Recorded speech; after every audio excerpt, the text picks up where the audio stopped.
In 2018, a 20-year-old Australian student, Nathan Rooser, was scrolling through the internet when he stumbled upon something that made global headlines overnight. He was looking at Strava's global Heatmap, a publicly available visualization showing where users of the popular fitness app had been jogging, cycling, and exercising around the world. In most cities, the map glowed with dense, bright lines, but in the remote deserts where almost nobody uses fitness trackers, there were small, isolated loops of activity. Bright lines tracing the same routes, over and over again. Those loops were the outlines of secret military bases. Soldiers stationed at classified forward operating bases had been wearing Fitbits and Garmin watches during their morning runs. Their devices recorded every step, uploaded the data to Strava's cloud servers, and Strava aggregated it all into a public map. Nobody hacked anything. Nobody stole classified files. The soldiers simply went for a jog, and their fitness bracelets drew the blueprints of secret installations for the entire world to see. The Ministry of Defense was forced to issue new guidelines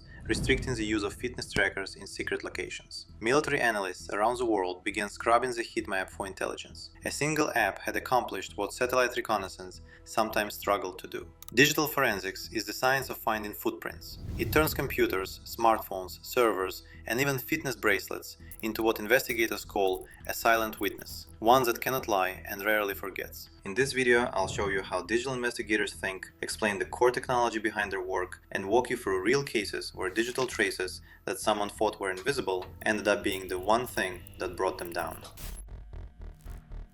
To understand how digital investigators work, you need to grasp one foundational concept: the digital graveyard. Most people believe that when they delete a file and empty the recycle bin, the data is gone forever. They think of a hard drive like a chalkboard.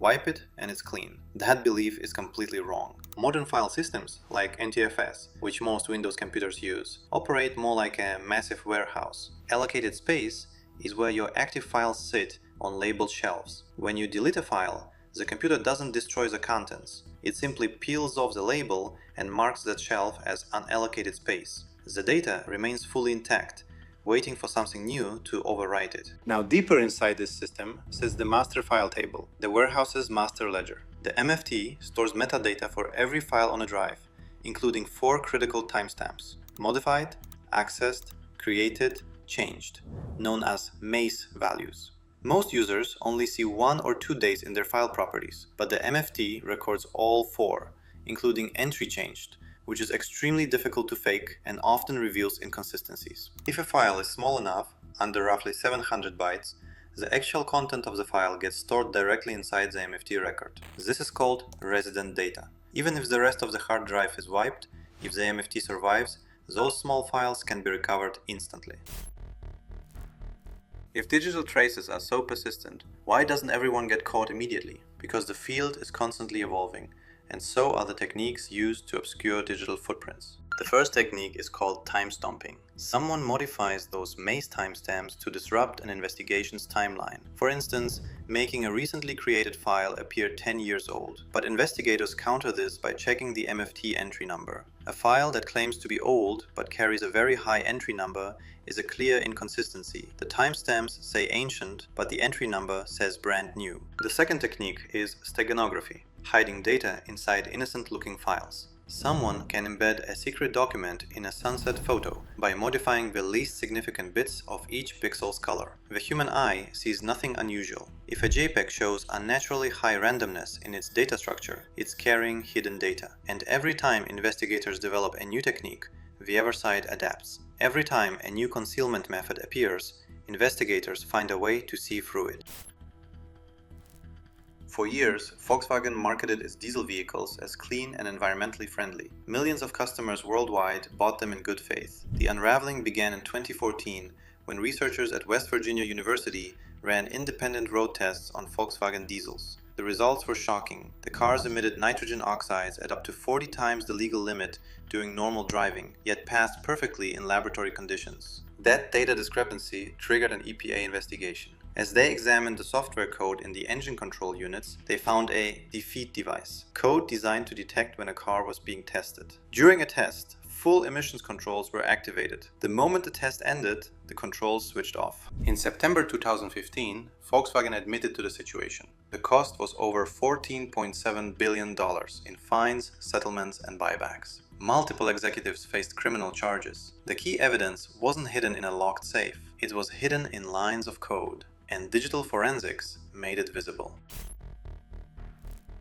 Not every digital forensics case involves large-scale corporate issues. Sometimes the situation starts with one person and a decision made without fully considering the consequences. In 2017, Waymo, Google's self-driving car division, sued Uber, alleging that their former engineer Anthony Lewandowski had transferred over 14,000 confidential files containing trade secrets about Waymo's proprietary LiDAR sensor technology before leaving to join Uber. The digital forensic evidence was precise. Investigators reconstructed his activity on Waymo's internal network in the weeks before his departure. They found he had connected an external hard drive to his company laptop and downloaded gigabytes of logs, file transfer records, and device connection histories from Waymo's design servers. The data he accessed wasn't random. It was the most valuable engineering files related to LiDAR, arguably the most critical technology in autonomous vehicles. Uber settled the case for approximately $245 million in equity. Lewandowski pleaded guilty to one count of trade secret theft and was sentenced to 18 months in prison. Every file accessed left a record. Every device connected was logged. The digital record preserved everything. Cases we've discussed today shares one thing in common. The investigation started after something had already gone wrong. But modern forensics has evolved beyond that. It's no longer just a tool you reach for after a problem. It has become a proactive foundation, a system designed to record, identify patterns, and flag situations before they grow. This is where data loss prevention and data-centric analytics and protection systems come in. Tools like Search Inform Risk Monitor act as a continuous record for sensitive data, similar to a flight recorder on an airplane. They maintain a timeline of every action taken with a file, who opened, edited, copied, sent it, and where it's gone. They turn the principles of digital forensics into a living, always present layer of organizational awareness. The bottom line is simple. Actions in the digital world are recorded somewhere. Every file you open, every device you connect, every route you jog, it all leaves a trace. That trace can be found, recovered, and understood. This is true whether you're a soldier on the morning run whose fitness app shared more than intended, a corporation whose software told a different story than its marketing, or an organization that needs to understand how its information flows day to day. Digital forensics is a discipline that finds these traces, preserves them, and turns them into clarity. It is how organizations gain a true understanding of what is happening within their own systems, not to restrict their people, but to build environments where everyone can work confidently, knowing the right structures are in place to catch what might otherwise go unnoticed. Thank you for watching this video. Stay safe and secure.